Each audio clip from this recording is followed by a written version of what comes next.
बिस्मिल्लाहिर्रहमानिर्रहीम। अस्सलाम वालेकुम व्यूअर्स। घिया कद्दू और लौकी के रूहानी और जिस्मानी फ़वाइद।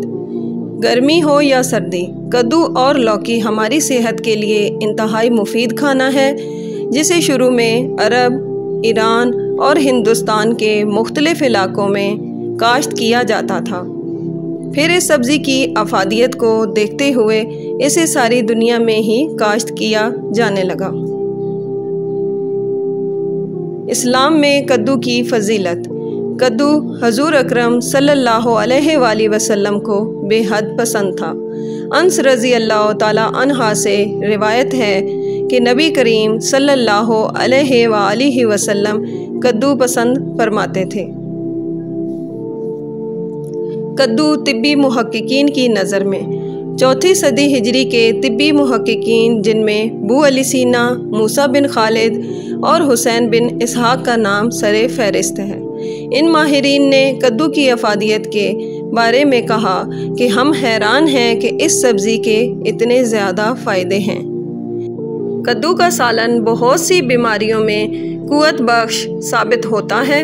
मिसाल के तौर पर आसाबी बीमारियों के शिकार अफराद के लिए नादिर शय है। कद्दू के छिलके के फ़वाइद। तिब्बी माहिरीन का कहना है कि कद्दू के छिलके को खुश्क कर लें और फिर इसे जलाकर राख बना लें। ये राख ज़ख़म से निकलने वाले खून को हैरान कुन तौर पर फौरी रोकता है। मौसम गर्मा की आमद है।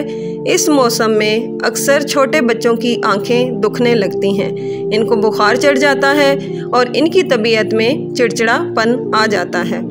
इन हालात से बचने के लिए कद्दू का छिलका बच्चों के तालू पर गद्दी बनाकर रखें। कद्दू के जूस की अफादियत। कद्दू का जूस पीने से ना सिर्फ पेशाब की जलन ख़त्म हो जाती है, बल्कि ये आंतों से और मैदे से तेज़ाबियत और इन्फेक्शन को भी ख़त्म करता है। बाज़ लोगों को गर्मियों में नींद नहीं आती और इनका सर चकराता रहता है। कद्दू का जूस तिलों के तेल में मिलाकर रोज़ाना रात को सर पर मालिश करके लगाया जाए तो गहरी नींद आती है। कद्दू का जूस हासिल करने का तरीका। कद्दू को कद्दूकश कर लेने के बाद निचोड़ लें। इस तरीके से खासी मिकदार में जूस हासिल हो जाता है, जो मैदा के लिए नेमत है। हकीम हजरात ने कद्दू के इस्तेमाल से बहुत सी लाइलाज और ख़तरनाक बीमारियों का इलाज किया है। यहाँ चंद बीमारियों के नुस्खे दिए गए हैं, मुलाहिज़ा फरमाइए। सर दर्द। दुनिया भर में सर दर्द का आर्ज़ा मौजूद है और इसका शिकार शख्स कुछ भी करने के काबिल नहीं रहता। सर दर्द से निजात हासिल करने के लिए कद्दू का गूदा हस्बे मंशा लेकर पेशानी पर लेप कर दें। इंशाल्लाह सर दर्द थोड़ी देर में रफ़ा हो जाएगा। दांतों का दर्द। दांत का दर्द कभी भी आपको अपना शिकार बना सकता है और ये दर्द ज़िंदगी अज़ाब बना देता है। कद्दू का गूदा 5 तोले, लहसुन 1 तोला लें और दोनों को मिलाकर 1 सेर पानी यानी 1 लीटर या 1 किलो पानी में पका लें। जब पानी आधा रह जाए तो इस नीम गर्म पानी से कुलियाँ करें। इंशाल्लाह आँख चपकते दांतों का दर्द ख़त्म हो जाएगा। आँखों की बीमारियाँ।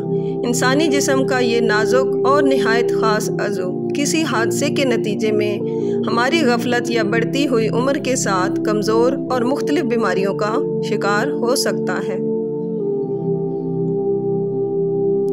आँखों की तमाम किस्म की बीमारियों से निजात हासिल करने के लिए कद्दू का छिलका साए में खुश्क कर लें।